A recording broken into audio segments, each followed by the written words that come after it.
Hello, everybody, and welcome in to another installment of Lectures Revisited. This is a series where me, a stutterer, practices the most iconic speeches of all time. Really, my favorites, and branching out from there. Today's speech is actually a rerun of a speech I've tried in the past, but only made it about 18 minutes through of the entire hour-long speech. It is Mind Over Mind by Alan Watts. Personally, my favorite orator. Let's begin. This is a cover of a speech. Much like a music cover, it's not exactly the same, but as a stutterer, I'm really trying to emulate their best qualities. The general title of these talks that I'm giving here is Mind Over Mind. And I'm going into all the various problems which have to do with the control of the mind. And so I might introduce what I am going to say by saying it from different points of view. For example, if you were interested in communications, it will be the problem of feedback. Or, if I may put it in theological terms, how does man follow the will of God if the will of man is perverse? The theologians say, you cannot do this without having divine grace or the power to follow the will of God. How then do you get grace? Why is grace given to some and not to others? If I cannot follow the will of God by my own effort because my will is selfish, how will my will, which is selfish, be transformed into an unselfish will? If I cannot do it because I am already the selfish will, then grace must do it. If grace has not already done it, why not? Because I didn't accept it? But by definition, I had no power to accept it because my will was selfish. Must I then become a Calvinist and say that only those people who are predestined to receive grace will be able to live the good life? Then we come back to the inadmissible position that people who live evil lives and do not get grace because they are not predestined to it out of the infinite wisdom of the Godhead, then God himself must be held responsible for their evil deeds. And so, that is a nice little tangle. If I put this in the language of Oriental philosophy or religion, it would be something like this. The Buddha said that wisdom must come only from the abandonment of selfish craving or desire. One who abandons that desire attains nirvana, which is supreme peace, liberation. Nirvana means in Sanskrit, blow out. That is, exhale the breath. The opposite, desire, which is to breathe in. Now, if you breathe in and hold it, you lose your breath. But if you breathe out, it comes back to you. So the principle here is, if you want life, don't cling to it. Let it go.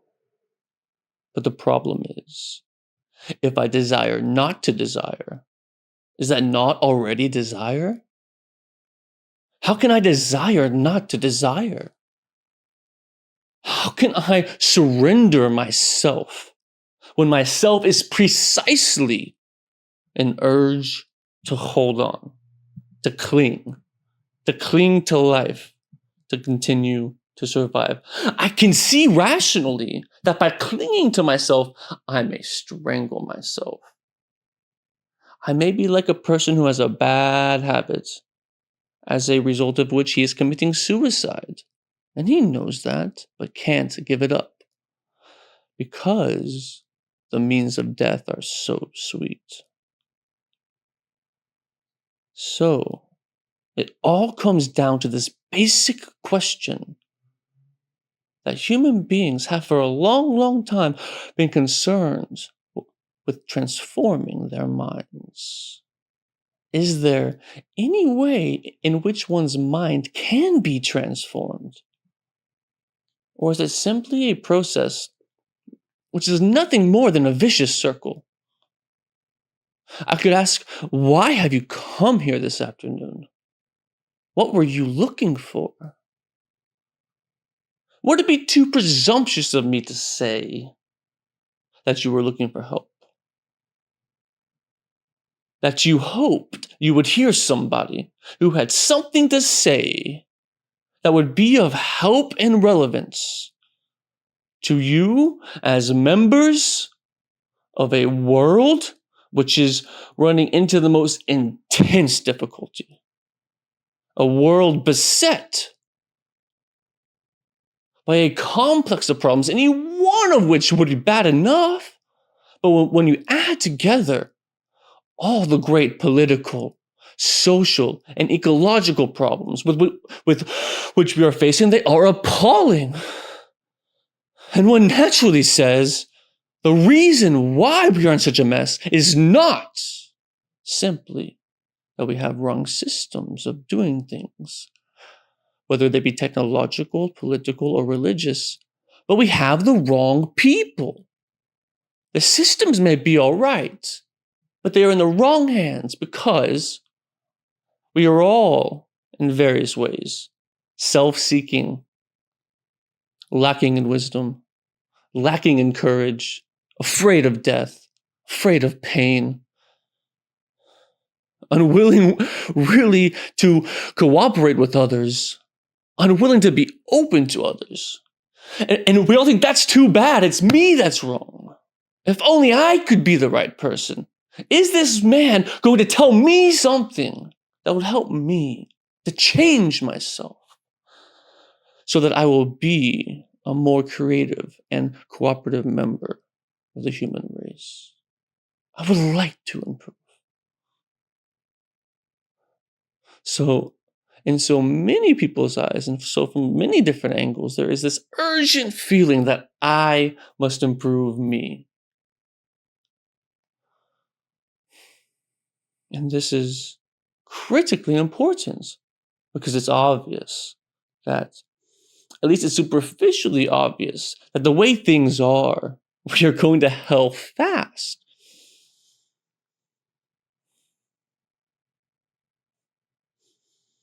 Now, in this question, can I improve me? There is the obvious difficulty that if I am in need of improving, the person who's going to do the improving is the one who needs to be improved. And there, immediately we have a vicious circle. All right. Do you want grace? Well, ask God. Maybe he'll give it to you. A theologian would say, yes, God gives his grace freely. It's here like the air. All you have to do is receive it. Or a more orthodoxy Catholic Christian would say, all you have to do is to be baptized, to take the holy sacrament of the altar, bread and wine, the body and blood of Christ, and there is the grace right there. And it's given by this simple physical means, so it's very easily and readily available. Well, a lot of people got baptized, and it doesn't always take. People fall from grace Why do they? You see, we are just talking about the same old problems, but we put it a step up. It's the same problem. How can I improve myself? Was the first problem. The second problem is, how can I accept grace? They're both the same problem. Because you've got to make a move, which will put yourself outside of your own control and into the control of a better. If you don't believe in the Christian kind of a God, you can believe in the Hindu kind of a God, which is your inner self, which is your outer self, which is your ego. That's that little scoundrelous fellow who's always out for me. But behind the ego, there's the Atman, the inner self, the inward light, as Quakers would call it, the real self, the spirit, which is substantially identical with God. So you've got to meditate in such a way that you identify with your higher self. Well, how do you do that? Well, you start by watching all your thoughts very carefully, watching your feelings, watching your emotions, so that you begin to build up a sense of separation between the watcher and what is watched. So that you are no longer carried away by your own stream of consciousness, impassively, impartially, suspending judgment and watching it all go on.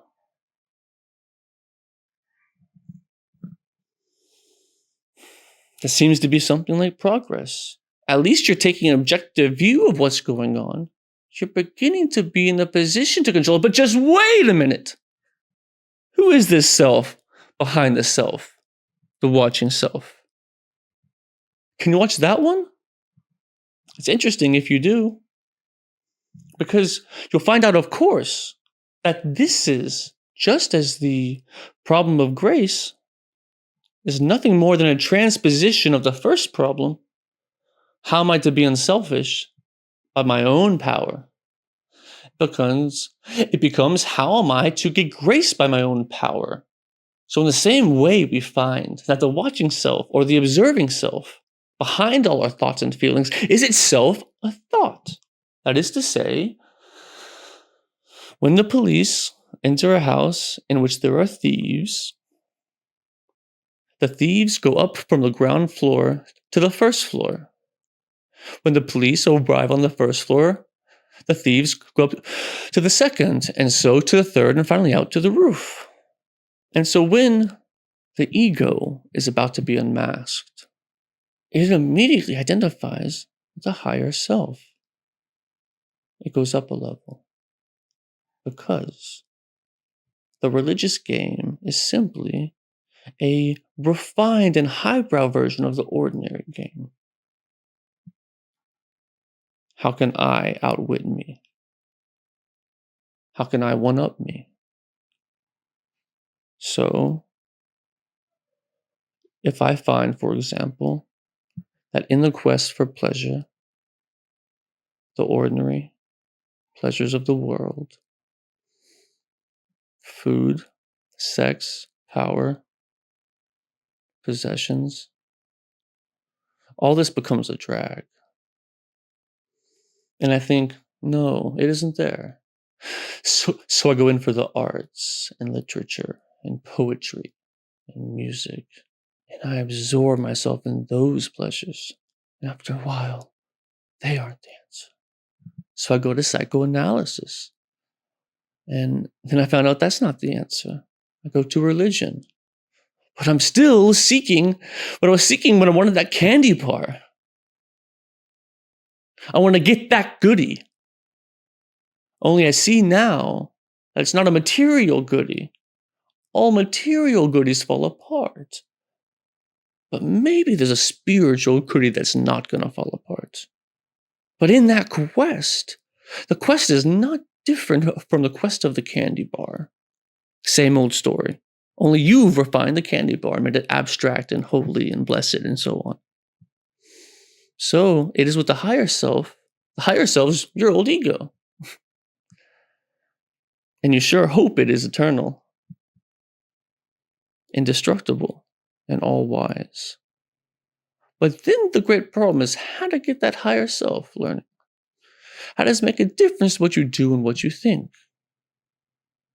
I know all kinds of people who have got this higher self going, practicing their yoga, but they're just like ordinary people, sometimes a little worse. And they can fool themselves. They can say, for example, well, my point of view in religion is very liberal, and I believe that all religions have divine revelations. But I don't understand the way you people fight about it. You fight and say that we,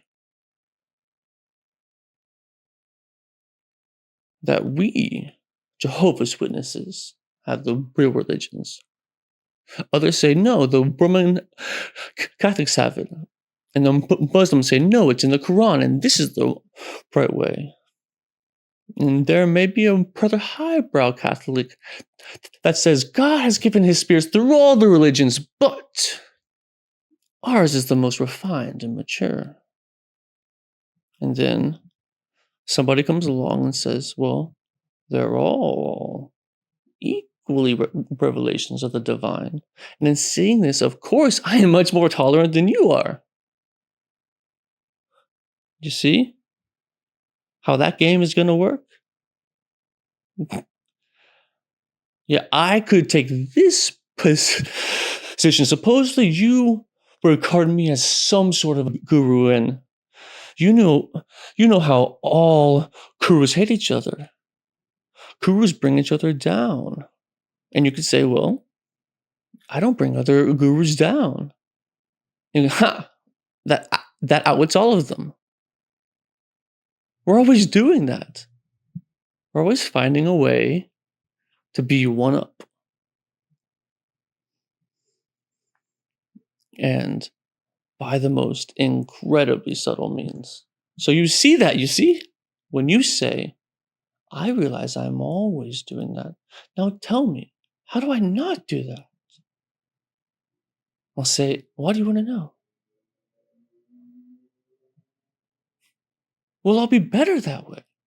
Yeah, but why do you want to be better?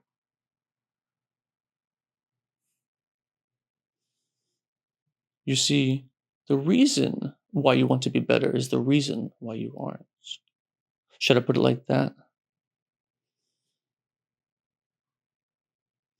We aren't better because we want to be. Because the road to hell is paved with good intentions. Because all the do-gooders in the world, whether they are doing good for others or for themselves, are troublemakers. On the basis of, kindly let me help you or you'll drown, said the monkey, putting the fish safely up a tree. We white Anglo-Saxon Protestants, German, British, American, have been on a rampage for the last 100 or more years to improve the world.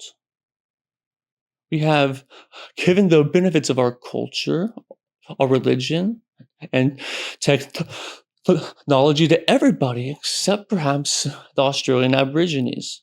And we have insisted that they receive our culture, our democracy. You better be democratic, or we shoot you. And having conferred these blessings all over the world, we wonder why everybody hates us. See, because sometimes doing good to others and even doing good to oneself is amazingly destructive. Because it's full of conceit. How do you know what's good for other people? How do you know what's good for you? If you say you want to improve, then you ought to know what's good for you. But obviously you don't. Because if you did, you would be improved. So we don't know. It's like the problem of geneticists, which they face today. I went to a meeting of geneticists some time ago where they gathered in a group of philosophers and theologians where they said, we need help. We are on the verge of figuring out how to make any kind of human character we would want to have. We can give you saints, philosophers, scientists, great politicians, anything you want. Just tell us, what kind of humans ought we to breed?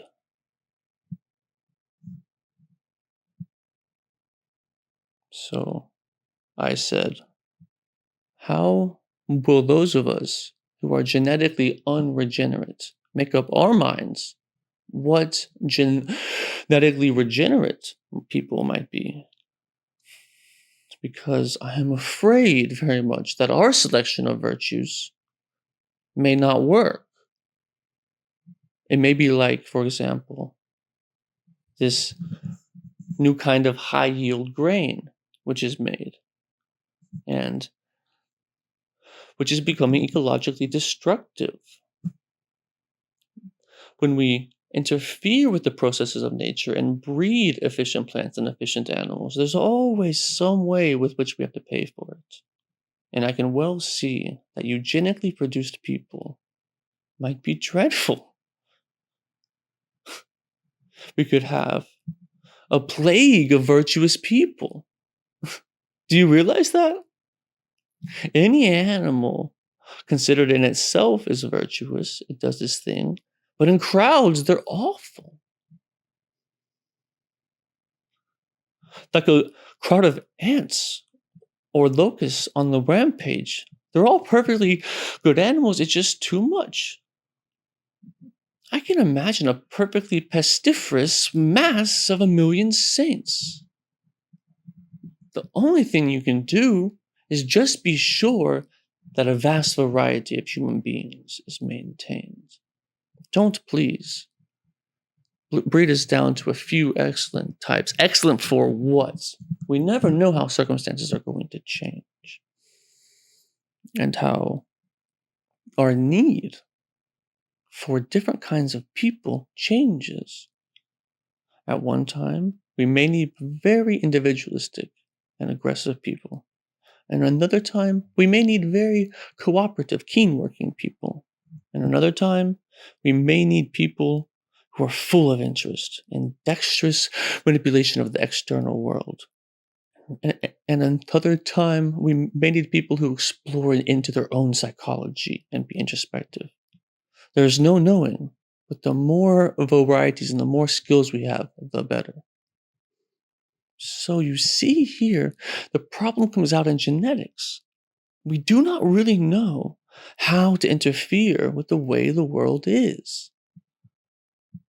The way the world actually is an enormous and complex interrelated organism. The same problem arises in medicine because the body is a very complex interrelated organism. And if you look at the body in a superficial way, you may see that there's something wrong with it. Oh, it's chickenpox. The spots that itch all over the place. Well, you might say, spots are there, cut them off. So you kill the bug. Well, then you find you've got real problems. Because you have to introduce a bug and kill some bug. Like bringing rats into Australia. And that starts going all over the place. And you think, wait, no, it wasn't the bugs. You think, what was wrong with this person whose blood all of a sudden became vulnerable to these bugs? And all of a sudden, what they need not is antibiotics, but vitamins. But then you may build up a resistance to this and this and this class of bugs. Then there's a whole other bug that loves the situation. So if you always look at the human being medically in bits and pieces, because we have heart specialists, lung specialists, bone specialists, nerve specialists, and so on, and they each see the human being from their point of view. There are a few generalists, but they realize the human body is so complicated, not one person could understand it. And furthermore, supposing we do succeed of healing all these people of their diseases, what, what then must we do about our population problem? We've stopped cholera, the Black Plague. Now what people die of? Well, they'll just let us go on living, and there will be enormous quantities of us. And then we'll have to fix this birth thing. Pills for everybody. Then we think, what are the side effects of those pills? What are the psychological effects of men and women of not breeding in the traditional way? We don't know. And what seems a good thing today or yesterday turns out tomorrow to have been a disaster. And the moral and spiritual side of it too, like great virtues in times past, are easily seen today as hideous evils. Let's take, for example, the Inquisition. In its own day, among Catholics, the Inquisition was regarded as we today regard the practice of psychiatry. You see that in healing and curing a person of cancer, almost anything is justified. The most complex operations, the most weird surgeries. People suspended for days and days on end at the end of tubes with X-ray penetration, burning. People undergoing shock treatment. People locked in the colorless, monotonous corridors of mental institutions. In all good faith, they knew that witchcraft and heresy are terrible things, awful plagues, imperiling people's souls forever and ever. So any means are justified to cure people of heresy. We don't change. We're doing the same thing today, but under different names. We can look back at those people and see how evil that was, but we can't see it in ourselves. So therefore, beware of virtue. Lao Tzu, the Chinese philosopher, said the highest virtue is not virtue, therefore really is virtue. But in theory of virtue, you cannot let go of being virtuous, and therefore is not virtue. Translated in more of a paraphrastic way, the highest virtue is not conscious of itself as virtue, and therefore really is virtue. No virtue is so self-conscious that it is virtue. In other words, when you breathe, you don't congratulate yourself on being virtuous. But breathing is a great virtue. It's living.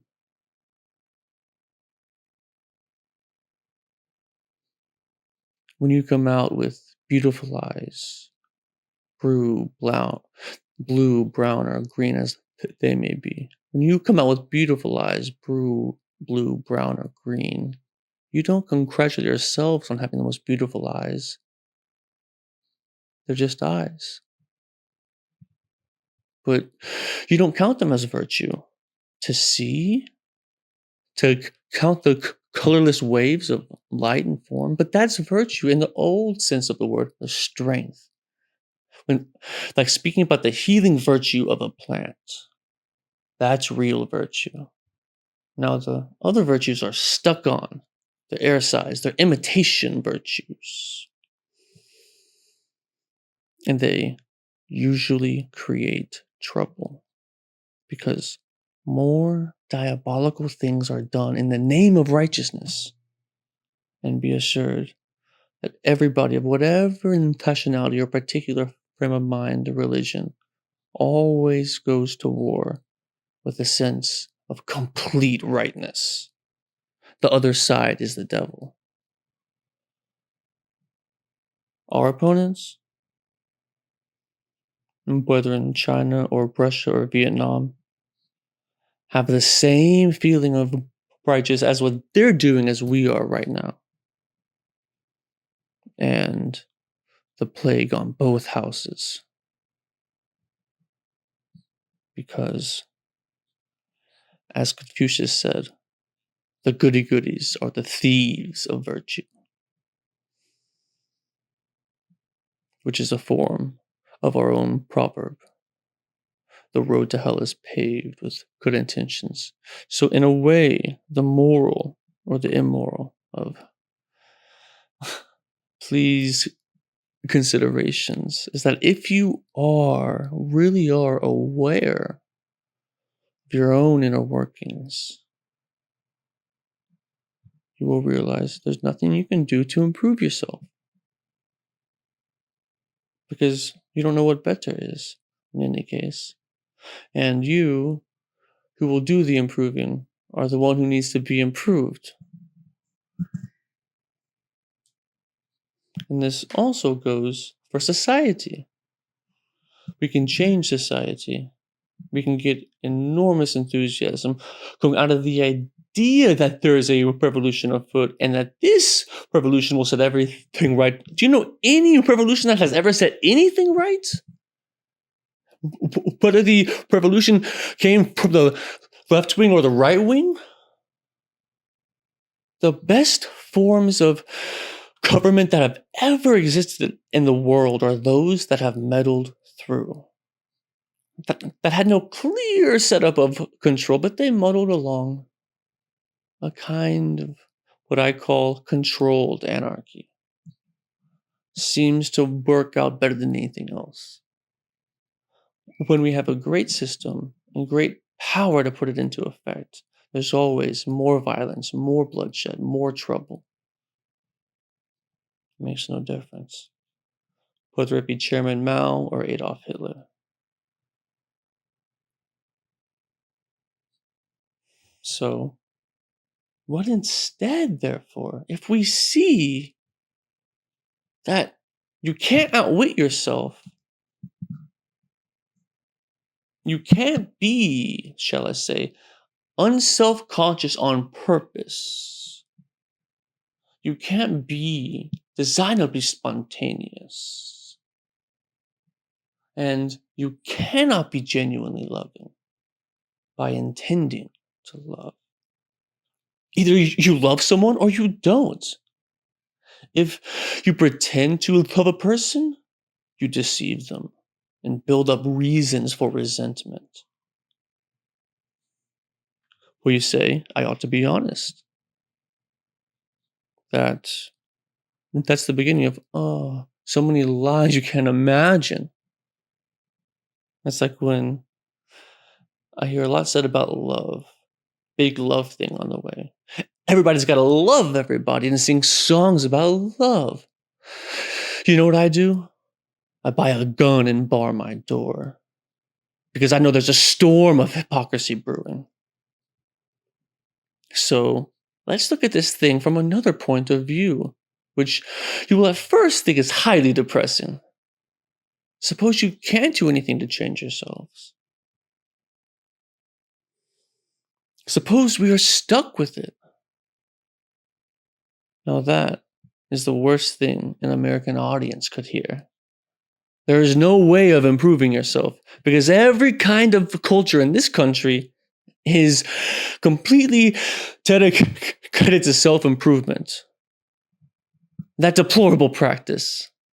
It's a very nice thing to run and to go dancing across the hills and at a fast speed. These joggers, da, da, da, da, da, da, shaking their bones and rattling their brains, running on their heels. And because there's a grimness about it, it's determinedly good for you. See? Why do you go to school? There's only one reason for going to school. And that is that there's somebody that's got something in there, whether it's a professor or a library that you want to find out, that you are incredibly interested in. How to write Chinese characters, or how to understand botany. And you would like to know. You are just interested in flowers, and you would love to find out everything there is to know about them. That's the point of coming here. Or you might like to know how to practice yoga. There are courses now being taught at UCLA on Kundalini yoga for credit. But the whole point of coming to school is that you are interested in something. You don't come to improve yourself. But the trouble is that the schools got the wrong idea. They gave people honors for learning. And the reward for studying French should be the ability to speak French and having fun with French people. But when you get a degree for it, then the degree becomes the point in a game of one-upmanship. And of course, one-upmanship is the main business of the educational community today. You learn all the rules of how to be a good professor. It's instructive to go to a professional professor's meeting. In my field, which is a philosophy, you go to a congress of philosophers and you realize they all go to the bar, the restroom, and the one thing they don't talk about is philosophy. It is very bad form indeed to show interest in philosophy among your colleagues. The same is exactly true in clergy gatherings. They don't speak about religion. What they both speak about is politics. Both politics and academic politics. It's both bad form. And therefore, faculty has a studied mediocrity, and you have to watch out for that. Like, if you have mobs of students coming to your lectures, you get pretty bad looks from your colleagues. And then, of course, there's a whole other world of one-upsmanship in the search and publication of learned papers, and what's the relative quantity of footnotes to basic text on footnotes, and the various ways of making your bibliography painfully accurate and endless. You see, what it is scholarship about scholarship and not scholarship. Just as learning, because learning is good for you, is irrelevant to learning. The whole idea of improving yourself by learning is irrelevant to the learning process. And in the same way, doing business is doing business. Doing business such as manufacturing clothes is a very good thing to do. I could conceive that it would be extremely enjoyable, something that someone could be very proud of, to make good clothes. Of course, you have to sell them to eat, but to make clothes to make money raises another question, because then your interest in not is making clothes, but in making money. Because then you will cheat on the clothes, then get a whole bunch of money and not know what to do with it. You can't eat 10 roasts of beef in one day. You can't live in 6 houses at once. You can't drive 3 Rolls Royces at the same time. What do? Well, you just go make more money. Make your money back. You don't give a damn how it's made, just as long as they make it. You don't care if they foul the rivers, pollute the air, harm the fish. You're not aware of any of this. So you see, you went out to do a self-improvement thing. Making money, you see, is a measure of improvement, a measure of your economic worthwhileness. At least that's what it's supposed to be, but it isn't. Not anything of the kind. But you went for the status, except for the actuality. Except for if you do an art or are a musician, the only reason to play music is to play music. If you play music to impress an audience or to read about yourself in the newspaper, you aren't interested in music. So in the same way, why do I come and talk to you? Because I enjoy it. I like the sound of my own voice. I'm interested in what I'm speaking about, and I get paid for it. And I am smart. And being smart in this life is being paid for what you enjoy.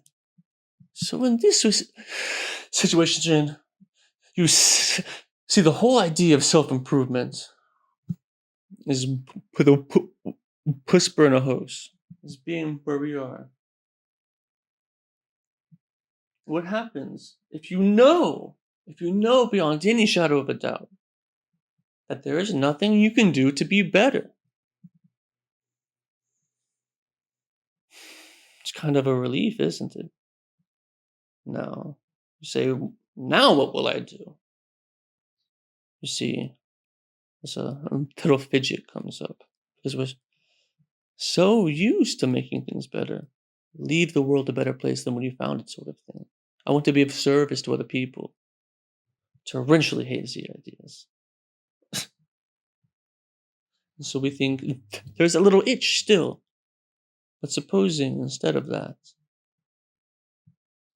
seeing that there isn't really anything we can do to improve ourselves or to improve the world, if we realize that is so, it gives us a breather, in the course of which we may simply watch what is going on. Watch what happens. Nobody ever does this. And therefore, it sounds terribly simple. It sounds so simple, as if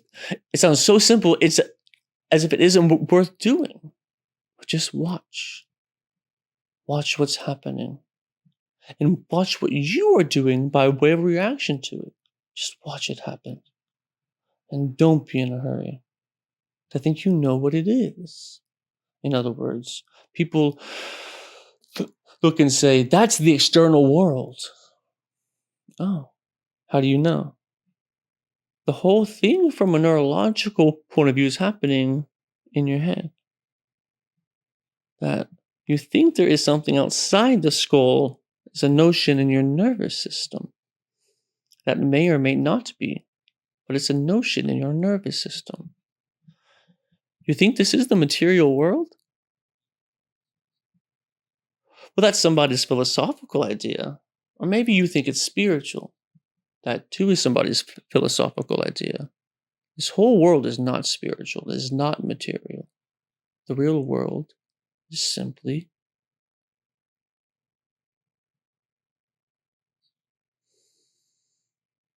so. Can we look at things in that way? Without, as it were, fixing labels and names and gradations and judgments on everything. But watch what happens. Watch what we do. Now you see, if you do that, at least to give yourself a chance, and it may be that when you are in this way free from busybodiness and being out to improve everything, that your own nature will begin to take care of itself. Because you're not getting in the way of yourself. You will begin to find out that the great things that you do are really happenings. For example, no great genius can explain how he does it. Yes, he says, I have learned the technique to express myself because I had something in me that had to come out. I had to know how to get it out. So if I were a musician, I had to learn how music was produced, which means learning to use an instrument or element of production or whatever it may be. If I want to describe something, I have to learn the language so that others may understand me. I need a technique. But beyond that, I'm afraid I can't tell you how it was that I used that technique to express this mysterious thing I wanted to show you. If we could tell people that, we would have schools where we would infallibly train musical geniuses, scientific miracle minds. And there would be so many of them that we wouldn't know what to do with them. Geniuses would be a dime a dozen. And everybody would say, after all, they aren't really that ingenious. PhDs, how many of them are there? Because what is fascinating always about genius is a fellow does something we cannot understand. He surprises us. But you see, just in the same way we cannot understand our own brains, neurology has done little to understand our own brains, which means the brain is smarter than neurology. But yet there's this which is perform all these extraordinary intellectual and cultural miracles, but we don't know how we do it. But we did. We didn't have some campaign to have an improved brain over monkeys or any of our ancestors. You haven't. It's all fundamentally something that happens. But for it to happen, two things are important. And the first is that, as I said, you must have the technical ability to express what happens. And secondly, you must get out of your own way. But right at the bottom of the whole problem of control is, how am I to get out of my own way? And if I showed you a system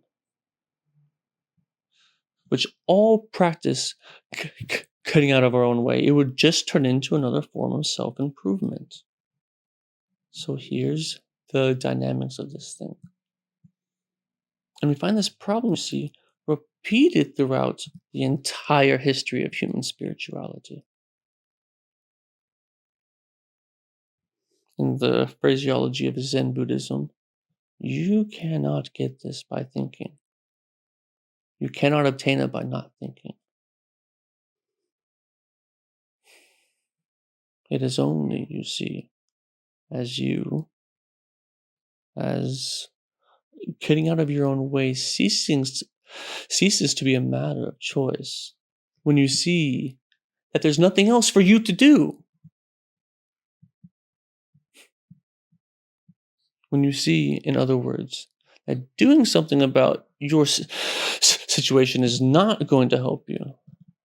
When you see equally that trying not to do anything about it is not going to help you, where do you stand?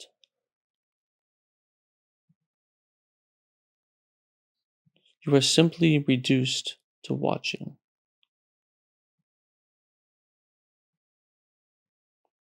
Now you may say, I need some help in this process, and therefore I'm going to find somebody else to help me. It may be a therapist, it may be a clergyman, it may be a guru, it may be any kind of person who teaches a technique of self-improvement. Now, how will you know whether this person is able to teach you? How can you judge, for example, whether, for example, a psychotherapist is effective or just a charlatan? How do you judge whether a guru is himself spiritually wise or merely a chatterbox? Well, of course, you ask your friends, you ask his other students or patients, and they're all, of course, enthusiastic about him. You have to be enthusiastic when you bought something expensive.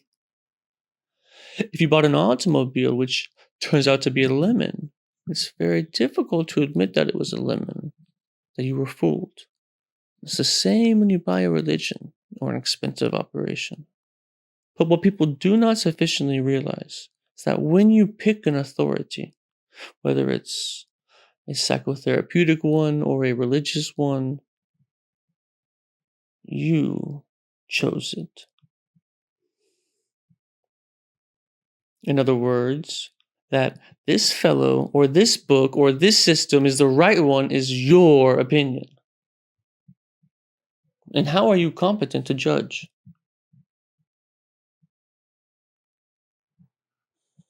After all, If you are saying to this other person or other source, I think you are the authority. That's your opinion. So you cannot really judge whether the authority is a sound authority unless you yourself are a sound authority. Otherwise, you may just be being fooled. You may say, for example, I believe that the Bible is the Word of God. All right, that's your opinion. I know the Bible says it's the Word of God, but it's your opinion that the Bible is not lying. The judge says the Bible is the Word of God, but it's your opinion if the church is right. You can escape from that. It's your opinion. You see, when you select an authority who will help you to improve yourself, it's like hiring the police out of your tax money and putting them in charge of seeing that you obey the law. I mean, can't you take care of yourselves? I mean, is this the land of the free and the home of the brave, or isn't it? But you see, nobody seems to want to be in charge of themselves because they feel they can't do it.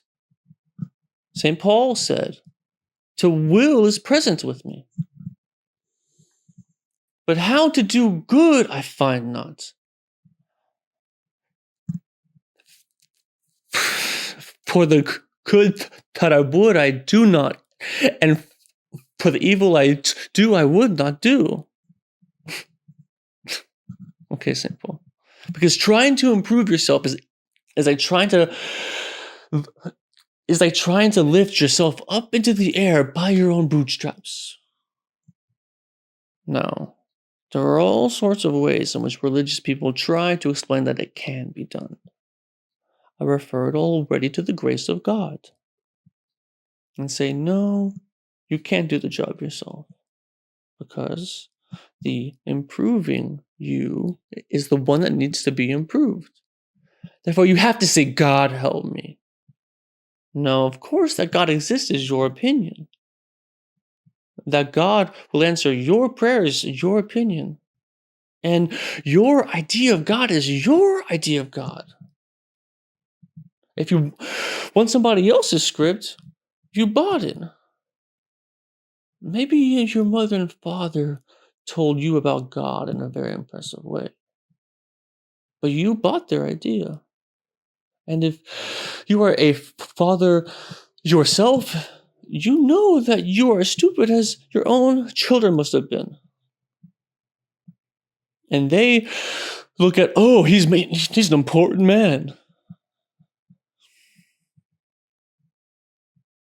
So I hope my children will not be believing things on my authority, because it's always their authority. If I look impressive and make big noises at them, they've just been taken in.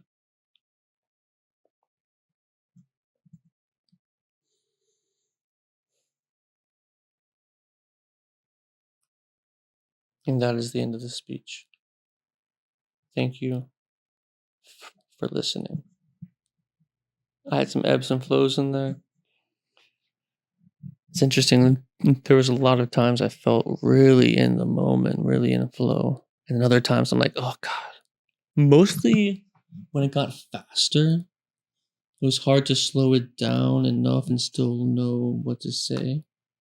Because I am listening to the whole speech that was not memorized, not at all. But I was trying to use how he said it as inspiration into how to say it myself. This is probably the speech I've heard the most, but I look forward to doing a lot of other grand speeches. Thank you.